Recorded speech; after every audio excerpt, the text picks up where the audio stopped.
Mamlakatimizda tashabbusli byudjet loyihasi asosida hududlardagi muammolarni bartaraf etishning shaffof tizimi yaratilgani yaxshi samara bermoqda.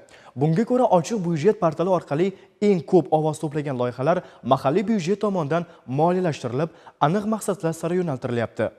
Davlatobod tumanida tashabbusli byudjet loyihasi asosida 2025-yilning 1-2 mavsumida jami 217 ta loyiha kiritilgandi. Ochiq byudjet axborot portali orqali onlayn tarzda amalga oshirilgan jarayonlar natijasida 28 ta loyiha g'olib bo'lgan. Buning uchun 30 milliard 606 million so'm mablag' ajratilgan bo'lib, ko'chalarni asfaltlash, sport zali qurish, suv havzalarini ta'mirlash, 4 ta maktablardagi mavjud muammolarni bartaraf etish ko'zda tutilgan. O'tgan vaqt mobaynida bu borada qanday ishlar amalga oshirildi? Davlatobod tumanida jami 28 ta loyiha g'olib bo'lgan bo'lib, shundan 15 ta loyihamiz asfaltlash ishlari bo'lgan, 4 tasi jihozlash ishlari bo'ldi. Maktab va poliklinikalar uchun jihozlar sotib oldik.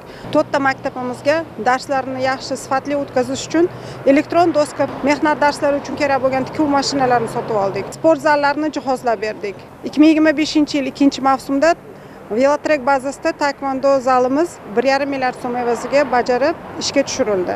2025-yil 2-mavsumda 8 ta mahallamizda ichki yo'llarni ta'mirlash loyihalari yutgan bo'lib, g'oliblarimizni loyihalari keskin sovuq tushgan munosabati bilan 2026-yil mart oyida foydalanishga topshirilishi ko'zda tutildi. Xususan, Davlatobod tumani maktab va maktabgacha ta'lim bo'limiga qarashli 64-umumta'lim maktabi jamoasi ham ochiq byudjet axborot portali imkoniyatlaridan samarali foydalanmoqdalar. Boisi 2021-2025 yillar davomida 5 marotaba tashabbusli byudjet loyihasida g'olib bo'lib, jami 5 milliard 100 million so'm mablag' evaziga maktabdagi muammolarni bartaraf etishga erishdilar. E'tiborlisi, o'tgan yil har 2 mavsumda ham g'olib bo'lib, ajratilgan mablag'lar hisobiga binodagi barcha eshik derazalar va pollar yangilandi. Bu mablag'lar asosida maktabimizning moddiy texnika bazasini qurilish, ta'mirlash ishlarini olib borildi.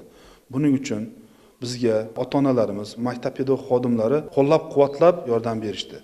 Hozirga qadar oshxonalarimiz zamonaviy jihozlar bilan ta'minlandi. Barcha sinfxonalarimiz zamonaviy jihozlar bilan jihozlandi. Har bir xonamizda elektronik doskalar bilan ta'minlandi. Zamon talablari darajasida jihozlangan bilim dargohida barcha sharoitlar yetarli. O'rnatilgan 35 kilovatli quyosh paneli elektr ta'minotini yaxshilash bilan birga mablag'ni tejasa, zamonaviy rusumdagi kompyuter va elektron doskalar, laboratoriya jihozlari ta'lim sifatini yaxshilaydi. Bir so'z bilan aytganda, fuqarolar hamda ijtimoiy soha muassasalari xodimlari tomonidan berilayotgan takliflar asosida mavjud muammolarni bartaraf etilishi davlat byudjeti mablag'lari sarflanishida shaffoflikni ta'minlashga xizmat qiladi.